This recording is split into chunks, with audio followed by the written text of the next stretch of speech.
ہائے ہائے، ابو ہریرہ رضی اللہ عنہ جہاد پر تیار ہو گئے. ان کی ماں نے کہا بیٹا مجھے اکیلے چھوڑ کے تو نہ جا. کہا نہیں، اللہ کے نبی نے کہا میں نے جانا ہے. تو انہوں نے کہا میں تجھے اپنے دودھ کا واسطہ دیتی ہوں جو میں نے تمہیں پلایا ہے، مجھے چھوڑ کے نہ جا. کہا نہیں میں نے جانا ہے، اور ہتھیار سجا لی. ان کی ماں نے اللہ کے نبی کو پیغام بھیجا کہ میں نے ابو ہریرہ کو دودھ کا واسطہ دیے پھر بھی نہیں رکا. ابو ہریرہ ہتھیار سجا کے مسجد میں آئے تو آپ نے منہ ادھر پھیر لیا. ابو ہریرہ کو دیکھا لو، وہ پریشان ہو گئے. کیا ہو یا رسول اللہ؟ چلے جاؤ، مجھے تمہارے جہاد کی ضرورت نہیں. تیری ماں نے تجھے دودھ کا واسطہ دیا پھر بھی تیرا دل نہ پسیجا. اس کے بعد تو کون سا جہاد کرنا چاہتا؟ کس جہاد میں تو جانا چاہتا؟ آپ جنت میں تشریف لے گئے تو آپ نے جنت میں قرآن کی تلاوت سنی. آپ نے پوچھا یہ کون تلاوت کر رہا ہے؟ تو فرشتوں نے کہا جی حارثہ بن نعمان تلاوت کر رہے ہیں. حارثہ مدینے بیٹھا تلاوت اتنی آواز آ رہی ہے کی چکر ہے. انہوں نے کہا جی ماں کی خدمت کی وجہ سے اللہ نے یہ عزت بخش. جب قرآن پڑھتا اللہ ساری جنت کو سناتا. اور ایک صحابی کی بیوی نے پیغام بھیجا یا رسول اللہ میرے خامد مر رہے ہیں، کلمہ نہیں پڑھ. صحابی اور کلمہ نہ پڑھا جائے، صحابی کلمہ نہ پڑھا جائے. ساری دنیا کے ابدال کتب صحابی کے پاؤں کی خاک کے برابر. تو آپ نے پوچھا ماں باپ میں کون زندہ ہے؟ جی ماں زندہ ہے. کہا ناراض ہے؟ کہا جی ناراض ہے. تو آپ نے اس کی ماں کو پیغام بھیجا کہ علقمہ، ان کا نام تھا علقمہ، میں آپ سے ملنا چاہتا ہوں. وہ خود آ گئی. تو آپ نے فرمایا تم علقمہ سے ناراض ہو؟ ہاں جی ناراض. کیا ناراضگی؟ کہ یا رسول اللہ مجھے اس کے دین کا کوئی گلہ نہیں، بہت نیک ہے، بدتمیز ہے، زبان سے جب بولتا ہے تو دل توڑ دیتا. زبان کا بدتمیز ہو اور کچھ نہیں، صرف زبان کی تیزی. بلاؤ تو کھانے کو آتا. اس جوانی میں یہ ایسا ہی لہجہ ہوتا ہے نوجوانوں کا اپنے ماں باپ کے ساتھ. کیسے کاٹنے کو آتے ہیں، کھانے کو آتے ہیں. یہ تو صحابی کا کلمہ روکا پڑا، میرے آپ کے ساتھ کیا ہو؟ اگر تم نے ماں باپ کو ایسے بدتمیزی سے بولنا سیکھ لیا تو کیا کرو گے مرتے وقت؟ تمہاری ٹیکسٹائل تو نہیں تمہارے کام آنے کی قبر میں. اگر تم صرف ٹیکسٹائل انجینئر ہو تو مکڑی تم سے بہتر ٹیکسٹائل انجینئر. کیسا دھاگا بناتی اور کیسا نقشہ بناتی. تو آپ نے کہا معاف کرو گی؟ کہا نہیں میں نہیں معاف کروں. تو آپ نے حضرت بلال سے کہا بلال لکڑیاں اکٹھی کرو اور علقمہ کو آگ لگاؤ. وہ کہیں گے یا رسول اللہ، وہ کہیں گے آپ علقمہ کو آگ لگائیں گے؟ کہا ہاں. تو معاف نہیں کرے گی نا تو یہ سیدھا دوزخ میں جائے گا، اور میں جلا دوں گا تو دوزخ سے بچ جاتا. تو کہنے لگے نہیں اتنا تو میرا حوصلہ نہیں کہ میں یہ دیکھ سکوں، میں اسے معاف کر دوں. یہ کہنا تھا میں معاف کرتی ہوں تو علقمہ کی زبان پہ کلمہ جاری ہو اور ساتھ ہی ان کا انتقال ہوگا. پھر آپ نے اس کا جنازہ کڑایا. پھر آپ نے فرمایا جس نے ماں باپ کو دکھ لیا اس پہ اللہ کی لعنت، فرشتوں کی لعنت، زمین آسمان کی لعنت. نہ نماز قبول ہوگی، نہ روزہ، نہ صدقہ. تو آپ نے فرمایا کہ جس وقت میری امت میں مائیں ذلیل ہوں گی، باپ در بدر ہوں گے، ٹھوکر کھائیں گے، دوستوں کی عزت اور اکرام ہوگا اور باپ کو ذلیل کیا جائے گا. وساد القبیلۃ فاسق ہوں، اور قبیلے کا سردار فاسق و فاجر ہوگا. وکان رئیس القوم ارذلہم، اور حکومت نکمے انسانوں کے ہاتھ میں ہو. وَأُكْرِمَ الرَّجُلُ مَخَافَةَ شَرِّهِ، ایک دوسرے کو سلام کریں گے اندر میں بغض کرا ہوا ہو. ایک دوسرے کو سلام کریں گے اندر میں کوئی نہ کوئی مفاد بھرا ہوا ہوگا. اور وَارْتَفَتِ الْأَصْوَاتُ فِي الْمَسَاجِدِ، اور مسجدوں میں لڑائیاں شروع ہو جائیں گی. وَظَهَرَتِ الْقَيْنَاتُ وَالْمَعَازِفُ، اور ساری امت گانے بجانے میں ڈوب جائے گی. یہ وہ دور ہے جب سوائے قرآن کے کسی گھر میں کسی چیز کی آواز نہیں آتی تھی. اور اب آگے دیکھ کے بتا رہے تھے کہ ایک وقت آنے والا ہے جب ساری امت موسیقی میں ڈوب جائے گی. ظہرت القینات، اور گانے والیاں معزز ہو جائیں گی، محترم ہو جائیں گی. والمعازف، اور گانے کے آلات، سارے ٹیکسٹائل کے ہاسٹل میں میوزک کی آواز چاروں طرف گونج رہی. میں نے ہاسٹل لائف گزاری ہے، میوزک کیسے گونجتا ہے میں خود اس دور سے گزرا ہوں، لیکن میں خود جانور تھا، مجھے تو پتہ نہیں تھا، اور اس طرح تبلیغ کا کام بھی کوئی نہیں تھا کہ ہمیں آ کر کچھ بتاتا اور سمجھاتا۔ تمہیں تو ہم بتا رہے ہیں، یہاں آ کے بیان کیا تھا جنید جمشید نے، یہ ایگریکلچر یونیورسٹی میں، تو میں بھی ساتھ ہو کر لگا، دیکھو میرے عزیزوں، میں گانے والا ہوں، میں توبہ کر چکا ہوں، تم سننے سے ہی توبہ کر لو۔ یہ کیسے دیوانے ہیں جو کہتے ہیں موسیقی روح کی غذا ہے؟ یہ روح کی غذا ہوتی تو میں چھوڑ دیتا، بلا تم روٹی چھوڑ دو گے، پانی چھوڑ دو گے، تمہیں کوئی لاکھ تقریریں کرے تو روٹی چھوڑ دو گے، پانی چھوڑ دو گے، تو جو چیز روح کو تقویت پہنچائے اسے کون چھوڑے گا؟ روح کو تقویت پہنچانے کے لیے صرف تم ایک دفعہ کہتے نا اللہ، تو تمہاری روح کا رواں سرشار ہو جاتا۔ جب کہتے نا لا الہ الا اللہ، تو تمہاری سارے روح میں نغمے گونجنے لگتے۔ تو اس نے کہا میں گانے والا توبہ کر چکا، تو سننے والی بھی تو توبہ کرو کہ ظہرت القینات والمعازف، گانے والیاں معزز، گانے موسیقی عام، وشربت الخمور، والشراب پی جائے گی۔ وَلَانَ آخر هذه الْأُمَّةِ اول، میں لاہور میں تھا، ایک بڑے افسر کہنے لگے قرآن میں کہاں لکھا ہے شراب حرام؟ میں نے کہا قرآن میں کہاں لکھا ہے زنا حرام ہے؟ دکھا دو کہیں قرآن میں لکھا ہو کہ زنا حرام۔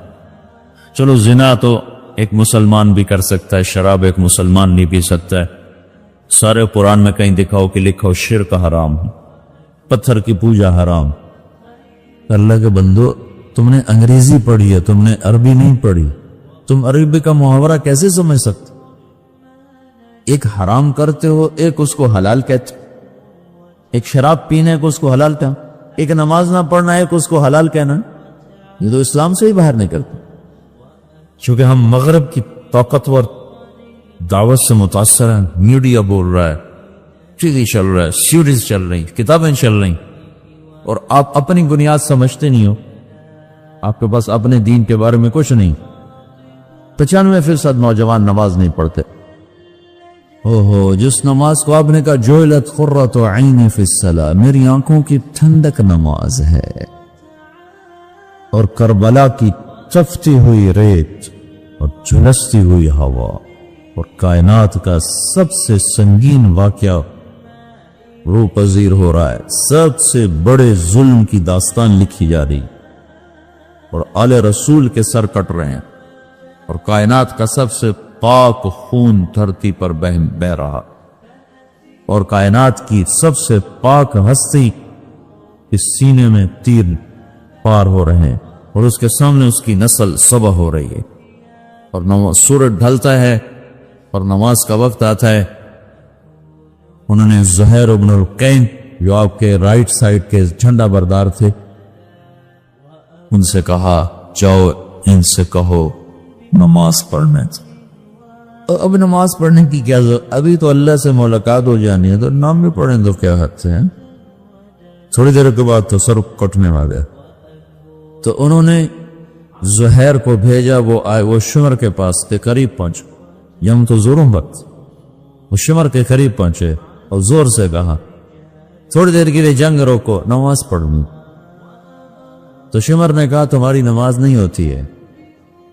تو انہوں نے کہا اللہ کی لعنت ہو تم پر، جن کے طفیل نماز ملی ان کی نہیں ہوتی، تو اس گھر کی وجہ سے تو نماز ملی ہے، انہی کی نہیں ہوتی، تمہاری ہوتی ہے۔ تو انہوں نے واپس آ کر کہا کہ یہ وہ نماز کی اجازت نہیں مل رہی۔ صاحب نے کہا آدھے دشمن کے سامنے کھڑے ہو جاؤ اور آدھے صفے بنا، اور نماز شروع ہو گیا اور نماز پڑھی گئی، اور ایسی نماز ہے کہ خون بہ رہا ہے، دھڑ کٹ رہے ہیں، گردنیں جدا ہو رہی ہیں۔ یہ وہ سجدہ ہے جس جیسا سجدہ شاید پیچھے آنے والے زمانوں میں اور کسی نے نہ کیا ہوگا۔ جن کے وضو بھی ان کے خون سے ہو رہے تھے، جن کے مسلح وہ کربلا کی تپتی ہوئی ریت بن رہی تھی۔ 95% لوگ نماز نہیں پڑھتے۔ قرآن کا پہلا صفحہ کہہ رہا ہے الذین یؤمنون بالغیب ویقیمون الصلاۃ۔ سارے قرآن کو ڈھونڈنے کی ضرورت، صرف پہلا صفحہ پڑھ لو۔ کامیاب کون لوگ ہیں؟ جو اللہ پر ایمان لائے، غیب پر، اور نمازوں کو زندہ کر دیا۔ جمعہ کا دن تھا، ظہر کی نماز پڑھی ہے اور عصر کی نماز سے پہلے شہید۔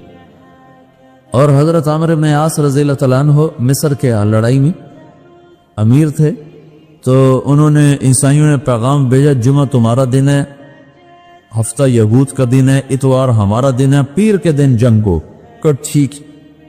تو جمعے کی نماز ہو رہی تھی اور انہوں نے بدعہدی کی اور اچانک حملہ کر، دوسری رکعت میں کھڑے تھے، پہلی ہو چکی تھی جب عیسائیوں نے آ کر حملہ کیا ہے، پیچھے حملہ ہوا ہے، آگے نماز ہو رہی ہے، اب نماز توڑ دینے کا عین حکم آ چکا ہے، نماز توڑ دو، بعد میں پڑھ لو، اور ابھی ان کا جواب دو۔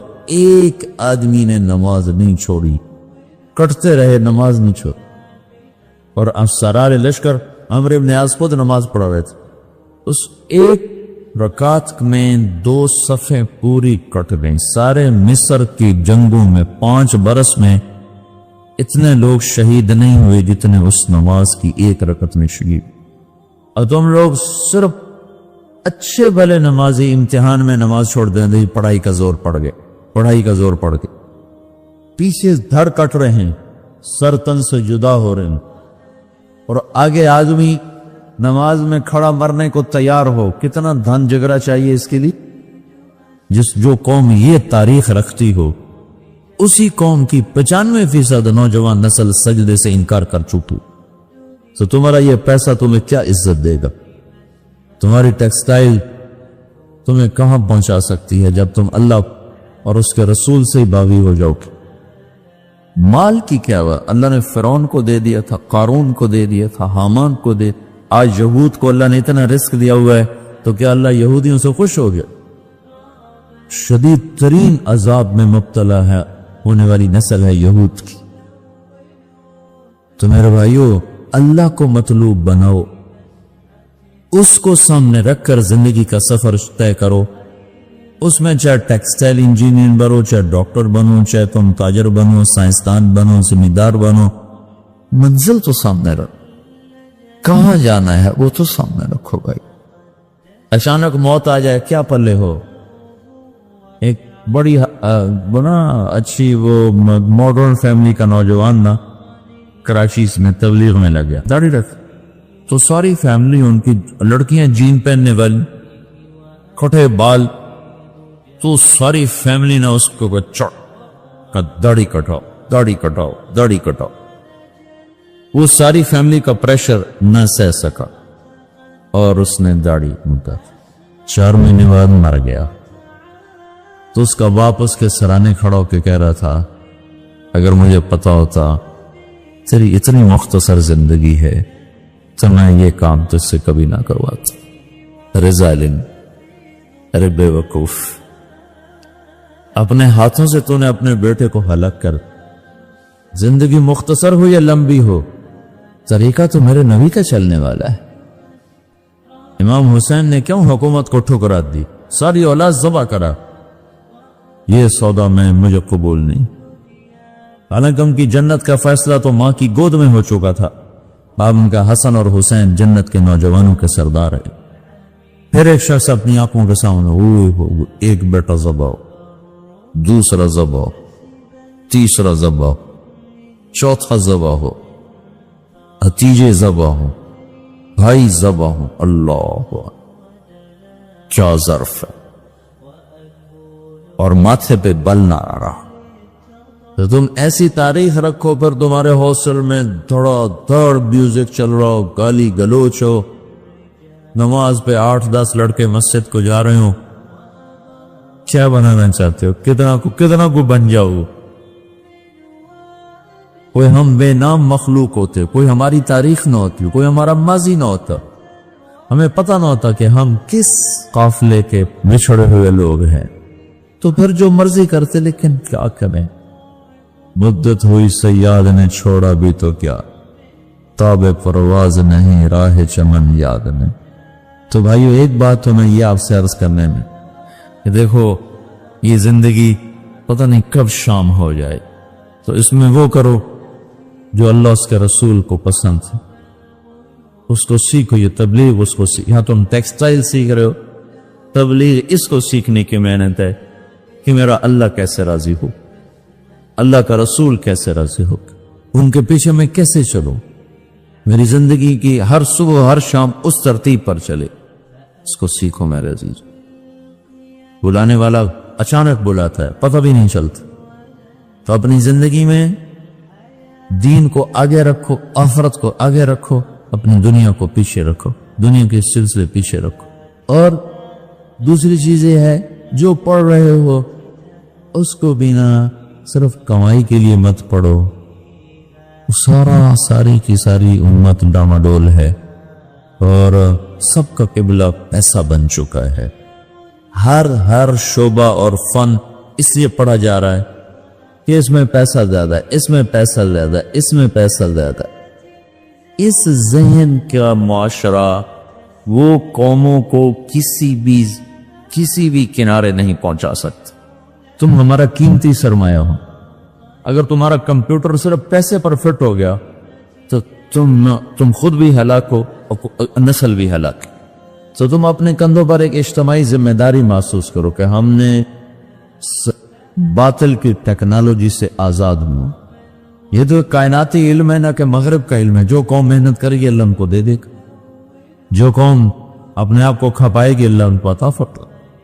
یہ مغرب کا علم نہیں ہے. چھوٹا سا سنگاپور ہے, چھوٹا سا کوریا ہے, چھوٹا سا تائیوان ہے. جو ان کی دنیا کی محنت ہے اس کی تعریف تو کرے. ان میں کفر ہے, ان میں شراب ہے, زنا ہے, جو کوئی وہ الگ چیز ہے. لیکن یہ دنیا دار الاسباب ہے, اس میں محنت کی ہے, کوشش کی. تو تم اس علم کو پڑھو صرف اس لیے نہیں کہ ہم نے تنخواہ لینی ہے بڑی اچھی اور جنرل مینیجر بن جانا ہے پھر ہمارے کو بڑے پیسے آ جائیں گے. جب ہم نے پوری اپنے قوم کو, ملک کو ہم نے اس سوال سے لے کر اپنے پاؤں پہ کھڑا کرنا. سب سے بڑی جو مین کراپ ہے پاکستان میں, زمیندار کا بیٹا ہوں, کپاس ہے. سارا پاکستان جو چل رہا ہے وہ کپاس کے اوپر چل رہا ہے, باقی چیزوں سے برائے نام. اور اس کو اندر اس کو توڑنے کی کوشش. ڈاکٹر یوسف صاحب یہاں تھے, وہ ایک نئی کاٹن آئی ہے بیٹی جس کو سنڈی نہیں لگتی, تو انہوں نے وہ بنا لی اللہ کے فضل سے. ہم 2 سال سے کاشت کر رہے ہیں, وہ 40 من فی ایکڑ ہو رہی اور اس کو سنڈی واقعی نہیں لگتی سوائے لشکری ایسے کمزور سے سنڈی ہوتی, وہ ہلکے سے سپرے سے مت جائے. تو مجھے کہہ رہے تھے کہ مولانا صاحب دعا کرو, ہماری ساری تحقیقات کو روکنے کی کوشش کو, اور اوپر لوگوں کو خریدا جا رہا ہے کہ اگر میں یہ کامیاب ہو جاتا ہوں تو یہ جتنی ملٹی نیشنل کو 16 ارب روپے کا بزنس کر رہی ہیں صرف یہ سنڈی مارنے کی دواؤں کا, ان کے وہ پیسے ڈوب جائیں گے اور وہ پیسہ ہمیں ملے گا, ہمارے ذمہ دار کو ملے گا, ہماری قوم کو ملے گا. لیکن وہ اندر کوشش کر رہے ہیں کہ ہم ان کی یہ ریسرچ وہی روک دیں. روک دیا پھر, لیکن اب تو خیر بیچ تو بازار میں آ گیا, اسے اب کون روکے گا انشاءاللہ. تو ان کو ترقی کا عنوان دے کر وہاں سے اپھاڑ کے اسلام آباد پہنچا.